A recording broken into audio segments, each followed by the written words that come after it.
नमस्कार, आज का मुद्दा देख रहे हैं आप। आपके साथ मैं हूं अर्पिता आर्या। कोरोना का खतरा अभी टला नहीं है, इसलिए मास्क पहनना जरूरी है।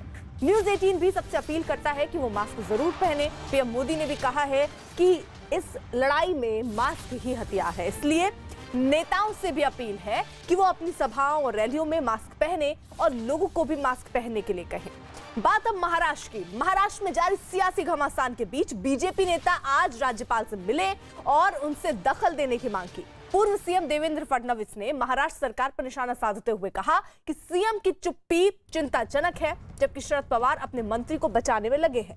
फडणवीस ने कांग्रेस पर वसूली का हिस्सा लेने का आरोप लगाया।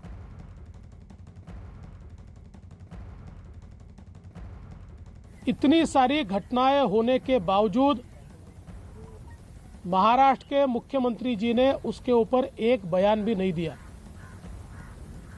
पवार साहब ने 2 प्रेस ली, किंतु जो मंत्री है उनको केवल बचाने का प्रयास पवार साहब ने किया। महावसूली सरकार में कांग्रेस पार्टी का क्या अस्तित्व है हमको तो समझ में नहीं आता, पर यह ध्यान में आता है कि शायद ये जो हफ्ता वसूली हो रही है इसमें बड़ा हिस्सा उनको भी शायद मिल रहा होगा, इसलिए वो मौन है, वो कुछ कह नहीं रही है।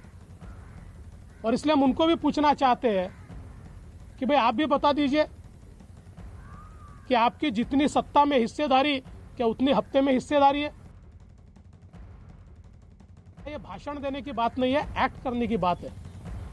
और इसलिए राज्यपाल जी को हमने ये कहा है, हमारे सुधीर भाऊ मुनगंटीवार जी ने 100 घटनाएं राज्यपाल जी के ध्यान में लाकर दी है कि जिसमें सरकार ने संवैधानिक जिम्मेवारी का पालन नहीं किया है। और राज्यपाल जी से हमने इतनी ही मांग की है कि चूंकि मुख्यमंत्री भी बोलते नहीं है, सरकार भी ठीक चल नहीं रही है, ऐसे समय कम से कम मुख्यमंत्री जी को आप इसके ऊपर रिपोर्ट मांगिए। राज्यपाल जी को अधिकार है कि आपने हफ्ता वसूली पर क्या एक्शन लिया, आपने ट्रांसफर रैकेट पर क्या एक्शन लिया, कोरोना के ऊपर आपने क्या एक्शन लिया, ये सारा रिपोर्ट ये मांगा जाए।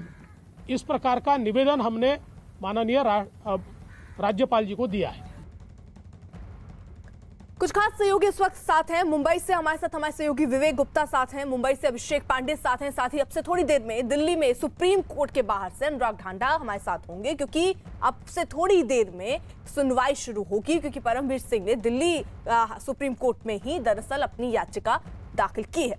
अभिषेक का जल्दी से रुख कर लेते हैं। और अभिषेक, अब सवाल तो इस बात को लेकर बीजेपी सीधे सीधे उठा रही है कि भाई अभी तक मुख्यमंत्री सामने क्यों नहीं आए, एक बार भी उन्होंने आकर अपनी बात क्यों नहीं रखी, स्पष्टीकरण क्यों नहीं दिया?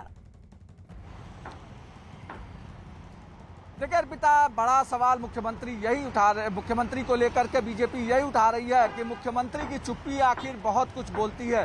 क्या मुख्यमंत्री इस पूरी घटना को जानते थे और जानबूझ के मुख्यमंत्री ने इस पूरे मुद्दे को दबाया? और मुख्यमंत्री चूंकि इस पूरी सरकार के मुखिया होने के कारण मोरल रिस्पॉन्सिबिलिटी मुख्यमंत्री पर भी बनती है, और मुख्यमंत्री किसी से मुलाकात नहीं कर रहे हैं, इसलिए मजबूरन बीजेपी को राज्यपाल के दरवाजे पर आना पड़ रहा है।